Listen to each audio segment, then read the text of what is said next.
Pray. Father, we pray that your goodness and love be present among us today. Come bless our gathering with unity, hope, and vision. Lord, we pray for unity. Build in us all deep respect for one another so that our club may be one. Lord, we pray for hope. Come stir your hope within our hearts and renew our faith. Lord, we pray for vision. May your vision fill all our lives as we seek to serve our community. In your son's name we pray. Amen. Amen. Pledge of Allegiance, John. I pledge allegiance to the flag of the United States of America and to the republic for which it stands, one nation, under God, indivisible, with liberty and justice for all. Do we have any announcements? I'll go ahead. So I'm gonna pass around a clipboard for the 125 Club. If you would please sign up. It is for the eradication of polio, and $100 goes to the foundation, $25 goes to the cause to end polio. Right now in Pakistan and Afghanistan, it's still a problem. We've done a good job since 1979.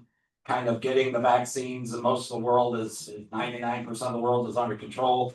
However, Afghanistan and Pakistan still have issues. If you sign up, let's see, donations are coming in. We're going to do bourbon and wine. I'm also working on some other things that if I can pull that off, that'd be great. We'll raffle those off too. But right now we've got some Blanton, some Buffalo Trace. There's another bottle in there, and I have a winery sitting right in my backyard. Our neighbors have a winery, so we're gonna have some good wines too. So it's worthwhile. You also get a 125 Club pin, so please sign up. I'd like to have everybody sign up. That would be awesome. That's my goal. So if everybody can spare $125, that'd be fantastic. So thank you for helping me out. Wolf. Morning, everybody. Two quick announcements. One is on November 8th, we have a race at the Westerville Sports Complex to benefit Life Care Alliance and their Dash for Camp, which is a youth camp for kids with medical issues and other health issues. So if you want to do that, I've got information here. I'll try and get an email out this week. The race begins at 9:30. Check-in is at 8 o'clock at the Westerville Sports Complex.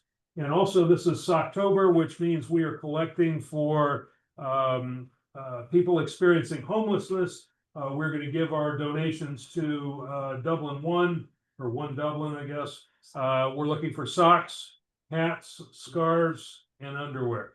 So we've expanded from just socks. Hold on. Thank you. Ingrid. We had a guest that was supposed to come this morning, but she unfortunately was very sad. She won't be able to hear Nate speak, but she'll be coming next week. Her name is Carmen from Wendy, so please welcome her when you see her. But it did remind me very early this morning, we have some great opportunities coming up for guests. So if you would, Sarah is such a great speaker next week as well. And so we are really looking forward to having Sarah again as a speaker. Please invite guests. Her military history and her presence as a professor in multiple visiting places. She's just an amazing speaker, right, Jim? And we appreciate you getting her for us. Also, speaking of guests, I know I have a few guests coming with me to the night at the races on the 24th. I hope each of you is bringing some guests as well that might enjoy Rotary. So please think about your guests, and thanks for the announcement, Tom Peter. It'll be a fun evening of unbridled gambling. So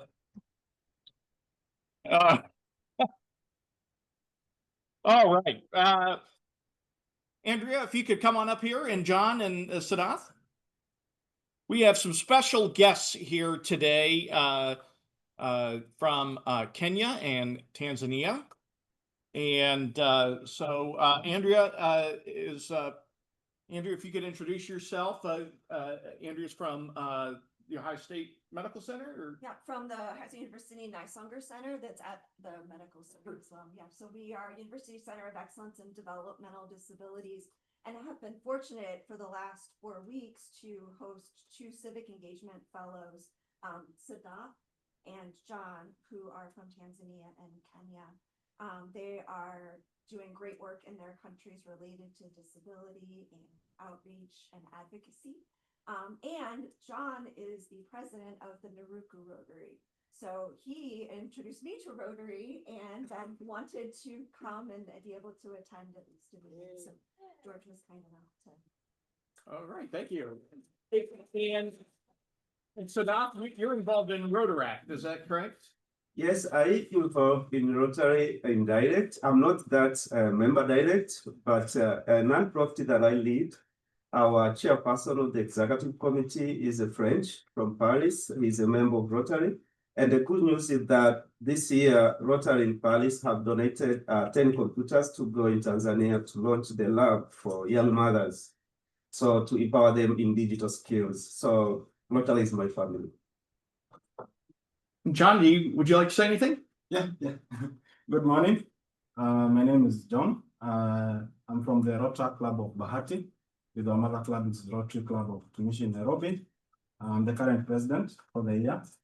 I work in the mental health sector and also part of the fellowship that I'm doing, the follow-on project with Nesonga Center for the fellowship. The part of the collaborators will be Rotary clubs. So that's the reason why I've also said that I have to see a Rotary club in the US before I go back. Well, we are so delighted to have all three of you here. And as a token of our appreciation, we'd like to present you with the flag of the Dublin AM Rotary Club. Take back with you. Thank you so much. Thank you. Thank you. And, welcome again. And we hope you enjoy the meeting. Thank you. Sure. All right. Welcome.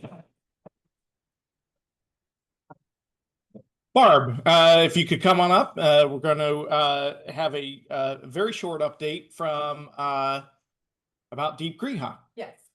So many of you don't know what Deep Griha is, but we're pleased to have Ashleisha Anamwale join us from India. Yay, Ashleisha. This morning, all the way from Pune, India.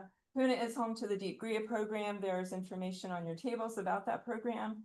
It was founded 50 years ago by Ashleisha's late parents, Bhaskar and Neela Anamwale.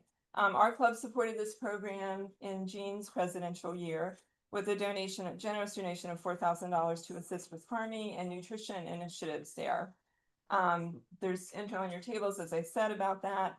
Deep Griha USA, there's a board of Deep Griha USA, which I am on, which is based in Central Ohio, supported by many churches in the community. There's a Deep Griha UK, a Deep Griha in India, supporting all the programs that Ashleisha does. So that's it for me. I just want Ashleisha to be able to talk to you a little bit about the programs that we're supporting, and hopefully all will work technology-wise. So my dear friend Ashleisha will take it from here. She needs to unmute. Or she's on mute. Good morning, everyone. Thank you so much for making time for me this morning. We are very grateful to the Dublin Rotary for supporting agriculture at City of Child. And before I go into the project, I'd like to give a brief background about City of Child. Bob's mentioned that Deep Griha is a 50-year-old organization that has worked in Pune towards community development through education, healthcare, and livelihood skills training initiatives. The City of Child in particular, it's a residential facility. I'm going to have some slides on. They are just to give you a visual because just me speaking shouldn't get too boring for you, is my hope. City of Child is a residential facility around 28 miles outside Pune city. We currently have 61 boys between the ages of 6 to 16 who are living here. The children come from homes where the family is unable to meet their day-to-day needs. And this is where City of Child comes in. At City of Child, the children have access to school, help with homework, basically education aspect is taken care of. We make sure that they have all their meals while they're with us, including after school snacks and nutritional supplements. So we have healthcare checks that they have access to through the year. And based on what we find, the nutrition supplement is adjusted accordingly. They have access to computer classes, vocational and agriculture sessions, sports. We have weekly contemporary dances as well, dance classes as well. As you can see, some of the activities include, sorry about that. Some of the activities include swimming in a local lake, anything to keep the children occupied. So academically, we recognize that all our children may not be inclined for academic advancement. So we make sure that they have access to lots of different activities and lots of different learning to find what they can enjoy, what they would like to pursue, or even just explore for just now. We have visiting counselors for emotional support, to one-on-one counseling sessions as well as group sessions, and age-appropriate awareness sessions. Basically, every effort is made for holistic development of the children. When City of Child first opened its stores, the children in 2001, the founders had already woven agriculture into part of the plan. This is for financial sustainability, to make sure that we can provide for the children everything they need through the school year. The farm, the money that comes in from the farm, first of all, what's grown in the agriculture farm at the City of Child is used in the kitchen. Everything that's over and above is sold to make sure that we can continue to provide what the children need. The food is grown organically, and it wasn't always easy to do. It's been all worth it since the results and the what we've been able to achieve. Even the market is surprised at the quality of our produce. The farm also doubles up as a learning space for the children. They spend time on the farm and get hands-on learning about growing food. Through the Dublin Rotary, particularly, for the long-term sustainability of the program, we have planted sugarcane this year. As you can imagine, it's not something that we can use in the kitchen immediately. But what it does is provide us an annual yield for the next 3 years, and probably sets us up to make sure that we can continue to grow food, fresh food for the children through the next 3 years without needing to have external support. So we hope to be financially sustainable because of the sugarcane. We have also planted and harvested millets in the last 6 months, and the follow-up produce will be wheat. The produce is, like I said, set aside for the children, and the excess is sold out in the market. We recently had a Sandywood Memorial that supported a poly house that we were able to grow food in. And this allows us to make sure that we grow food in it regardless of the temperature, the weather, especially this year, considering the government of Maharashtra is thinking about announcing what can best be translated as a wet drought. There has been excessive rainfall through these monsoons, which has really adversely affected crops. And because of the poly house, which all gave us almost 194 pounds of produce, we were not one of those farmers who struggled in these monsoons. I have pictures in the back just so that you can see what the children get up to through the day. And we'll come to pictures of the produce in a minute. Your support means that this program can look forward to financial sustainability in the next couple of years. It also allows us to make sure our children are getting fresh, good food that we can provide from the farm.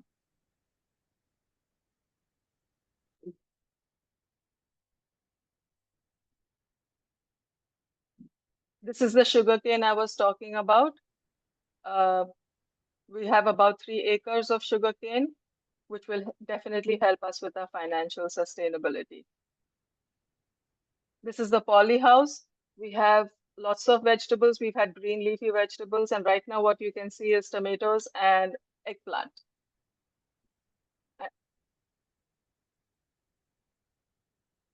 Our children absolutely love being on the farm. So we encourage children who are interested in farming to spend more time, but this is something that's accessible to all the children. So growing food is part of what they learn while they're at City of Child. And this is some of our produce. I think this is from my end, and I'm really happy if you have any questions that I can answer. Thank you, Ashleisha. And I don't know if we have time for questions today, maybe not because we have another speaker, but thank you. And if you ever have any, stay on, Ashleisha, but if you ever have any questions about the Deep Breed program at all, just ask me, let me know. If I don't know the answer, I can find out for you, but I've been involved with it for several years. So I've never been to Pune, India. We hope to go some years. Some of our board members have, and Ashleisha has been here to visit as well. But it's a wonderful program and they're doing great work and Ashleisha is leading it wonderfully. So, okay. Thank you so much. Thank you for Thank your you. support. Thank you for having me. All right, Dave Williamson, Sergeant.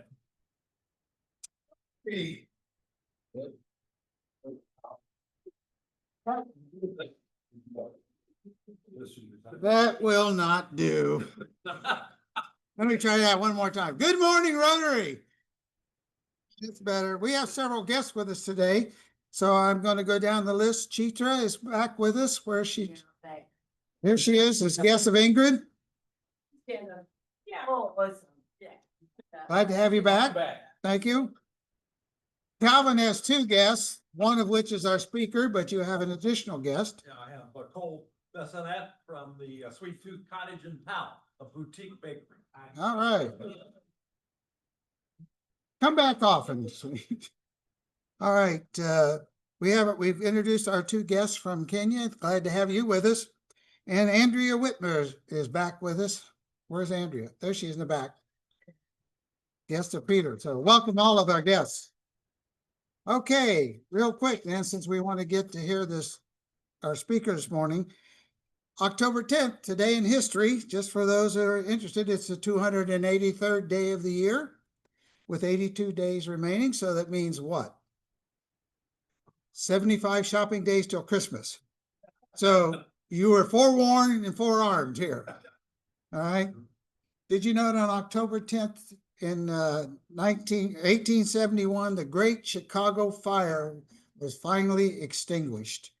After 3 days, 300 dead, 100,000 homeless, and $222 million in damage from the Chicago fire. In 1956, the movie Giant was released, starring Rock Hudson was one. No, James Dean and Elizabeth Taylor. So you failed that test. Okay, but for the record, today is also National Metric Day. For the ladies, National Handbag Day.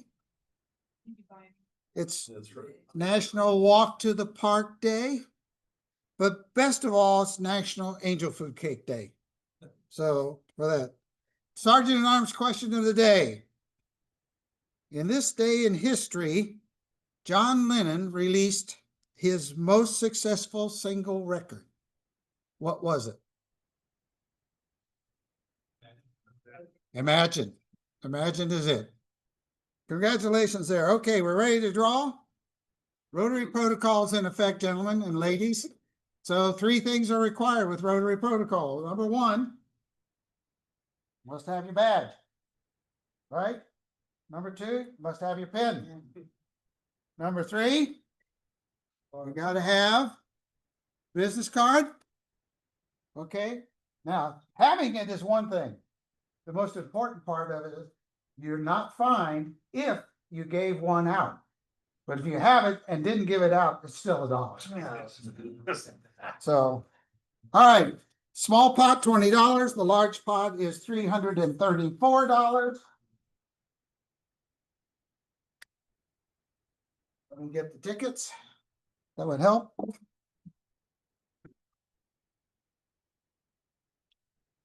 Draw one for me. Oh, okay, lucky one. Lucky one is, when you get your choice.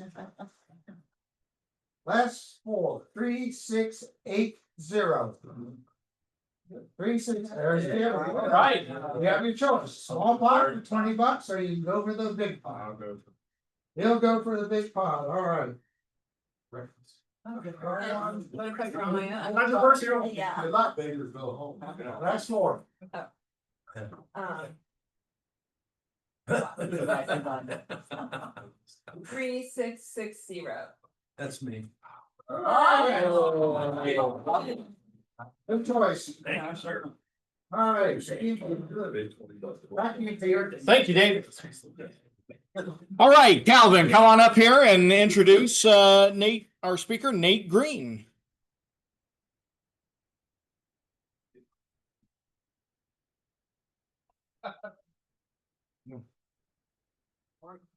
Is this working? It's not working, so. It's not working. Anyhow, our guest this morning is Nate Green from the Montrose Group. I'll read his bio for you in case you didn't have a chance to look at it in the newsletter. Nate Green has over 25 years of economic development experience. The Montrose Group provides economic development entitlement, incentive services, corporate site location services, and economic development advice, as well as strategic planning services to developers, communities, companies, and organizations. Prior to joining the Montrose Group, Nate was a vice president, public finance for Piper Jaffray, and as a director as Jobs Ohio, served as director of strategic business investment division for the Ohio Department of Development. Nate also served as economic development director for Pickway Progress Partners, P3. P3. Calvin was the treasurer of P3 when I was there, just to give you a little more insight. Scary, isn't it? Scary. I signed all the checks, including my paycheck. He served as corporate finance manager of the Cleveland-Cuyahoga County Port Authority and began his career as the ODOD. Nate earned his bachelor's degree from the Bowling Green State University and a Master of Business Administration degree from the Ohio University. Nate lives in Bexley. He's an OU grad. All right. Yep. There we go. Nate lives in Bexley, Ohio with his wife Heather and son Sam, and they have 2 dogs, Robin and Otis. They'll be happy to know that they made the announcement today. Welcome. Thank you. Thank you. All right. So Wolf, do we have my presentation on there? Do I need to, what do I need to do? Is this not it? It's not. Sorry. No, you're okay. I just looked, I'm like, I'm sure the Education Foundation is great. I don't know anything about it.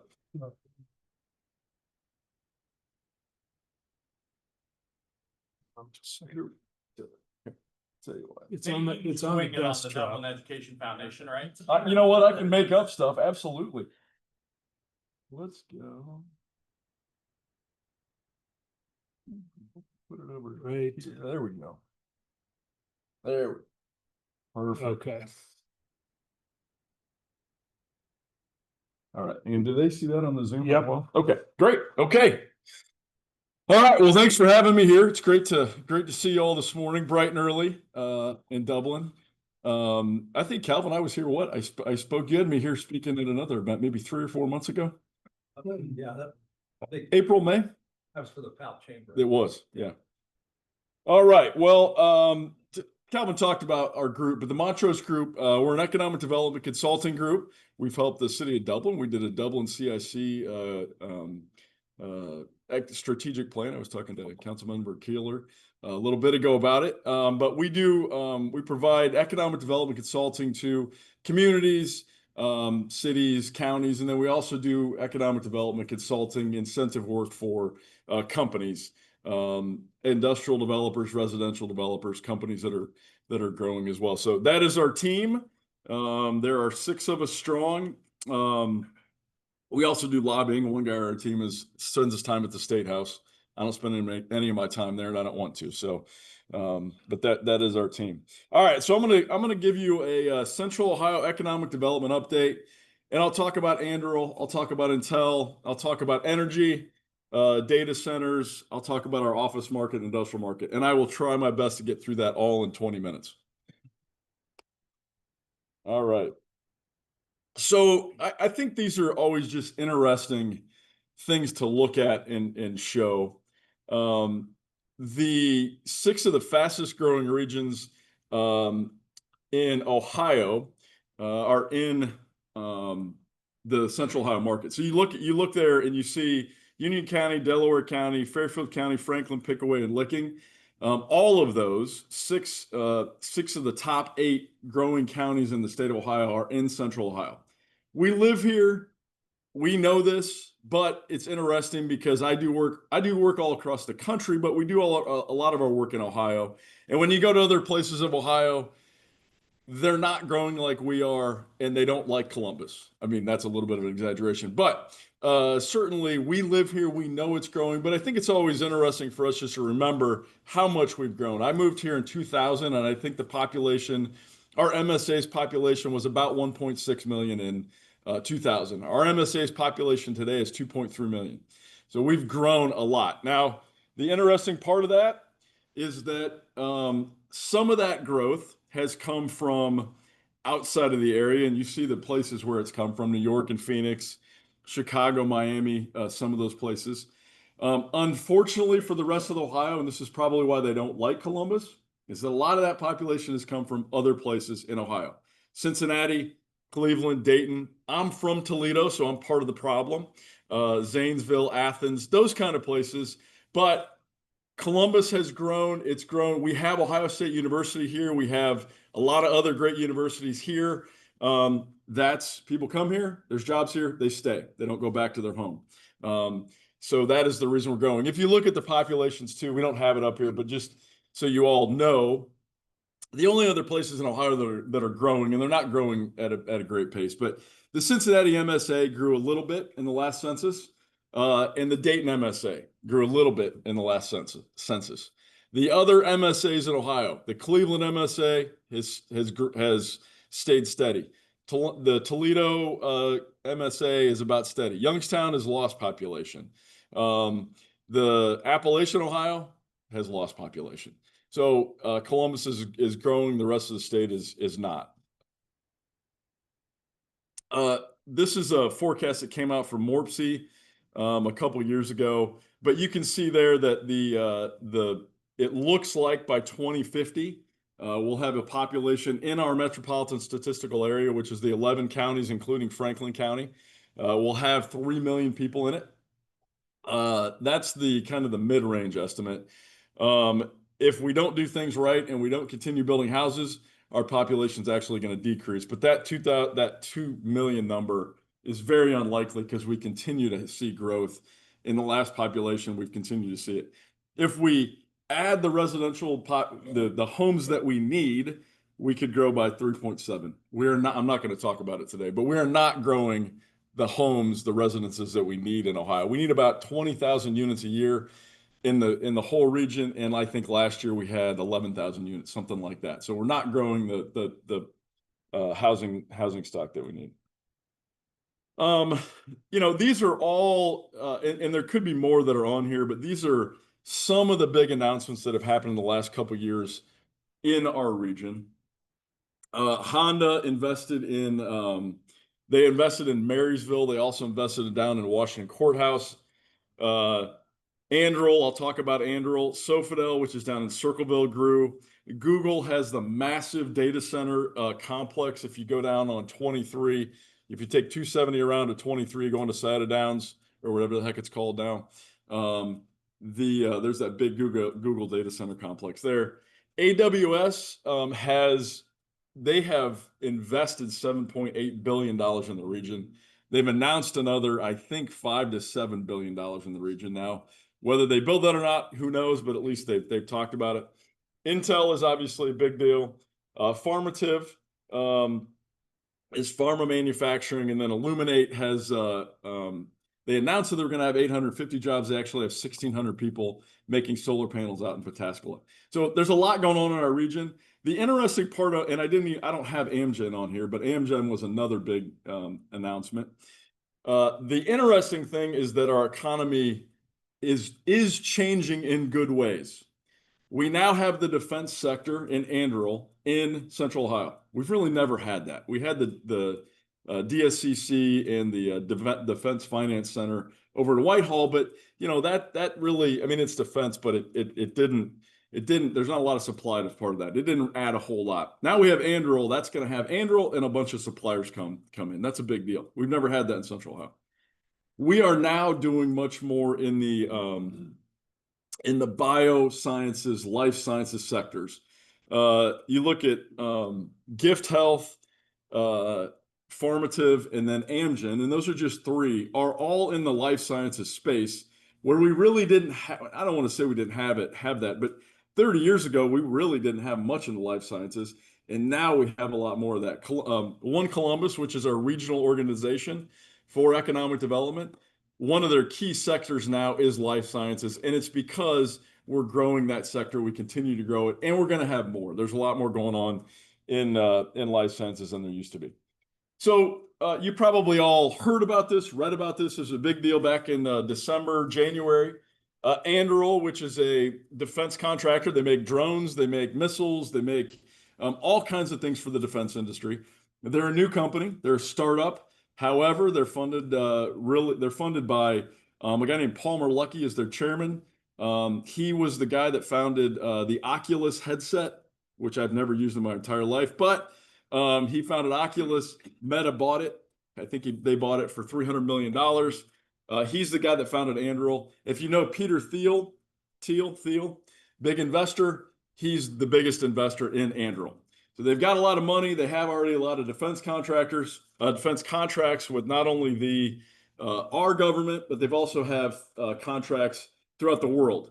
And as we all know, it's hard not to see the news, especially about Trump, because he's there every day and you see him like 10 times a day. But we're spending more on defense now than we had in the past decade. And the NATO countries, not all of them, but a lot of the NATO countries, France and the UK in particular, have committed to spending 5% of their GDP on defense. President Trump asked for that. They said, yeah, we'll do it. That's going to help Anduril, and it's going to help other defense contractors. That's a big deal. It's down in Pickaway County. It's on the south side of the Rickenbacker runway. Part of it's on the runway, then the other part is just south of that. But that's a big deal. Our favorite project to hear about that we hope has positive stuff, Intel. I'm sure you've, I don't know if you've all driven out there. I'm an economic development nerd, so of course I've driven out to Intel. But it's a big hole in the ground. There's a lot of concrete. They've spent close to $10 billion in New Albany.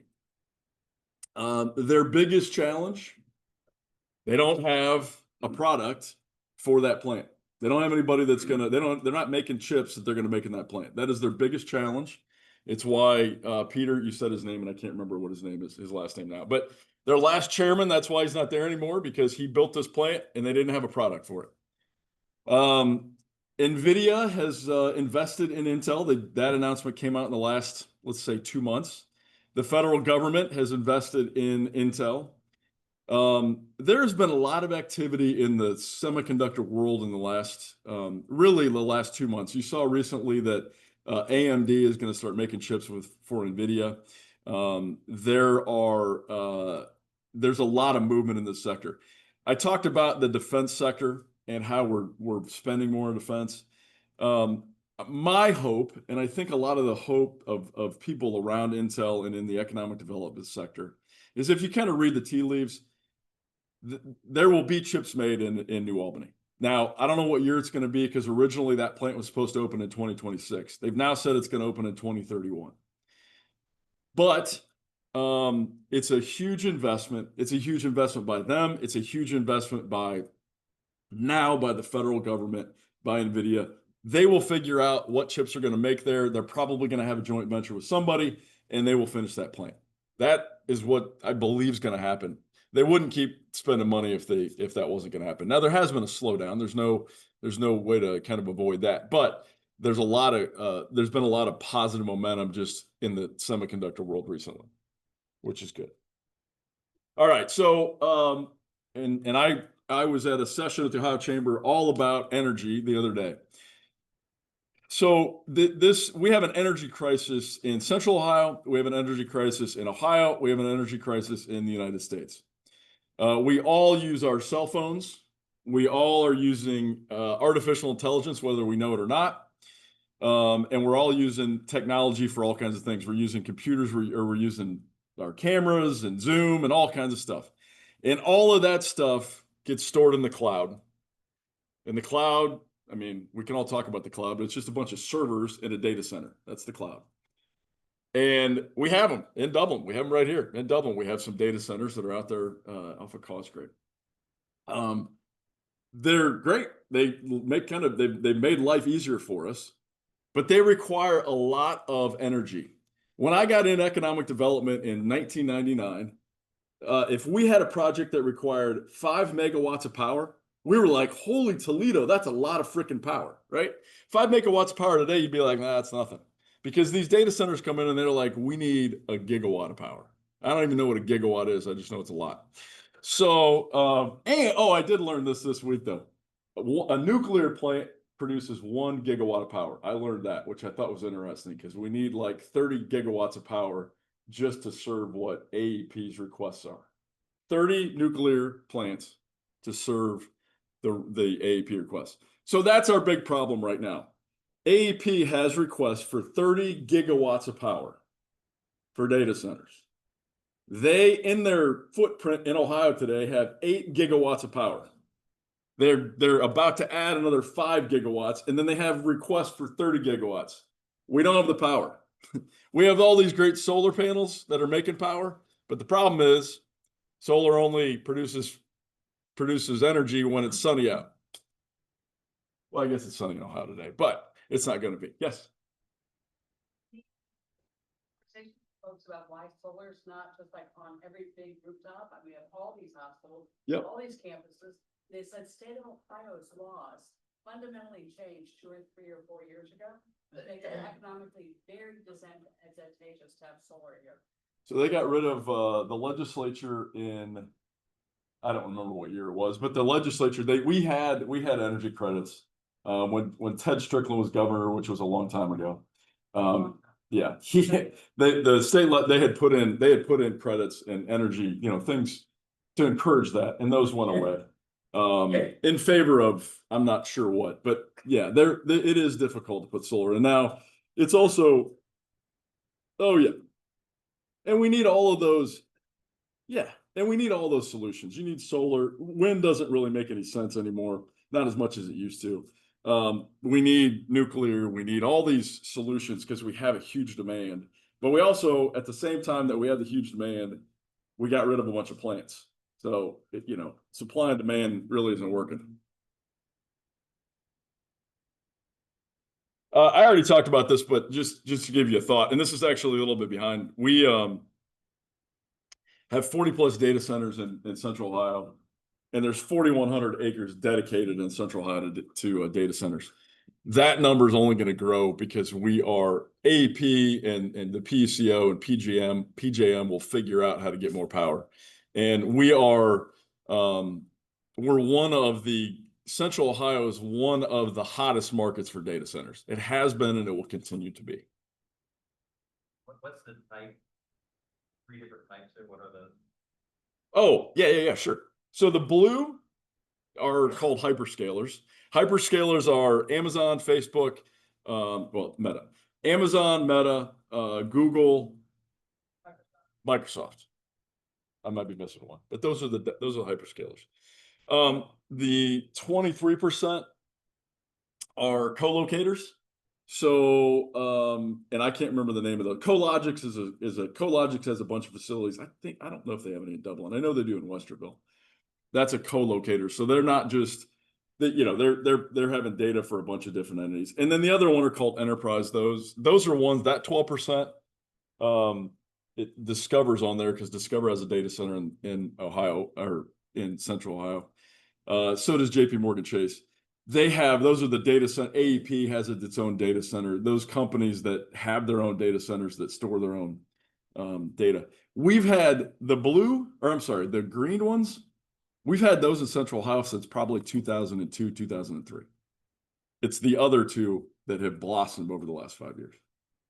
Can you, Nate, I guess my question is about these data centers. What is the benefit of the data centers economically to Ohio, and how does that compare with the costs that are incurred through having to build infrastructure for those data centers and the demands on the power grid? Yeah. So from the benefit perspective, They don't have a lot of jobs, but the jobs they have pay really well. They're $100,000 plus going in.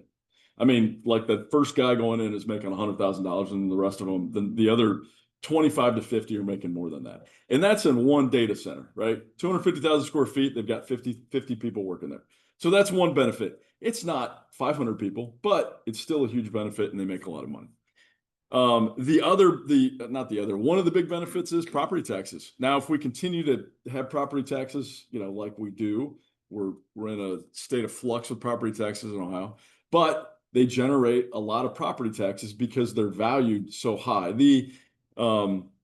A 250,000 square foot data center is valued at probably $250 a square foot, which I can't do the math on that of what that is right now, but just in comparison, that data center is valued at $250 a square foot. A warehouse, a distribution center is probably valued at $60 a square foot. So the difference between that $60 a square foot and $250 a square foot is a lot of money for cities and counties and school districts over time. Now they get tax abated, but what places have figured out, like New Albany, is that, yeah, you want a tax abatement, that's great, except for we have to fund all the roads and we have to fund all the infrastructure and all those kind of things. So you're going to pay us these payment in lieu of taxes and these other things back so that we're going to get money. So they're actually, they pay for themselves more than anything else.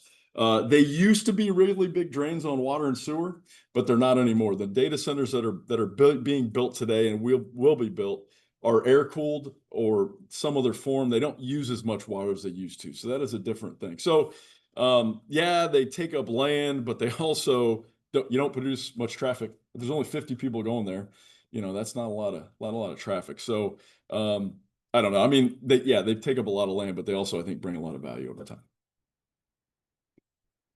All right, so we'll talk about the office market, which is awesome in Ohio, Central Ohio. The office market everywhere is not good, as we all know. With return to work from home, because of the pandemic, things have really fallen off.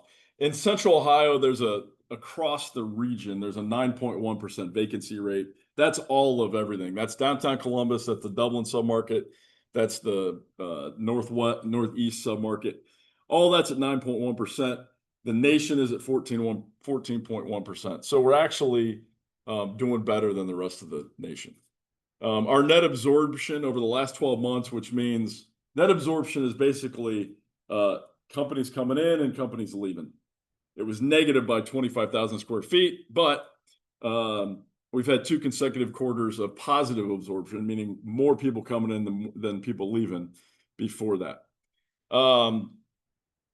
The interesting part is that one bullet point that says 1 million square feet of inventory was taken off by other uses. So other uses meaning residential or data centers, those kind of things, what have been removed from the office market by those other uses. So like downtown PNC is now all residential. So that would have been taken off the market. So, the market's still not great for office, but we're seeing some positive signs. All right, and then our industrial market is interesting. Our industrial market in Central Ohio, if you look over the last decade, our industrial market, we've always been a logistics hub, but in the right before COVID and then through it, it got accelerated, and we added millions and millions of square feet of warehouses, industrial space into the market. Over the last 12 months, we've had 9 million square feet of positive net absorption in that time. That's a big deal. That's a lot of square feet that's been taken up. There were a lot of 1 million square footers that were on the market that are now occupied. We have 5.9 million square feet under construction. That's good. We need more of it. We need more industrial buildings under construction because we need to continue to grow and continue to add space. And my last bullet point there is about developers. So industrial developers, 10 years ago, industrial developers were building 500,000, 750,000 million square footers. We had them all over the place. And then, because the Fed decided it was going to ratchet up rates, and those darn bankers wouldn't lend any more money. I'm just kidding. I'm kidding, Calvin. But it's not his fault. When rates went up and things got tight, industrial developers were like, we don't have free money anymore, so they stopped spending.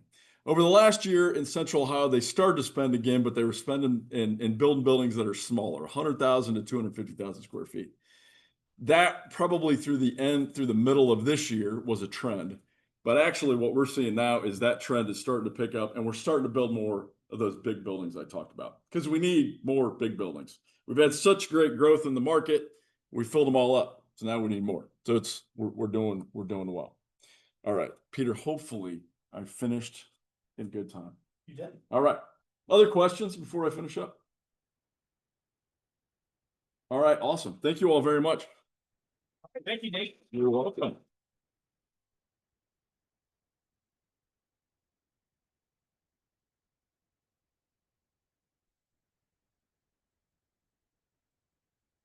Okay, well, our next meeting is next Friday here at the Country Club. Dr. Sarah Douglas will be joining us again to discuss global conflicts.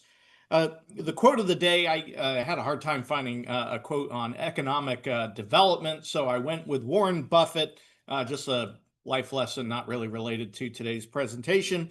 He says, "It takes 20 years to build a reputation and 5 minutes to ruin it. If you think about that, you'll do things differently." Have a great weekend. Good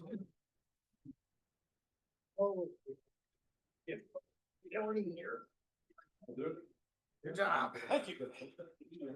Oh, pictures. Right. Yep. Oh, well, I'll show this to you.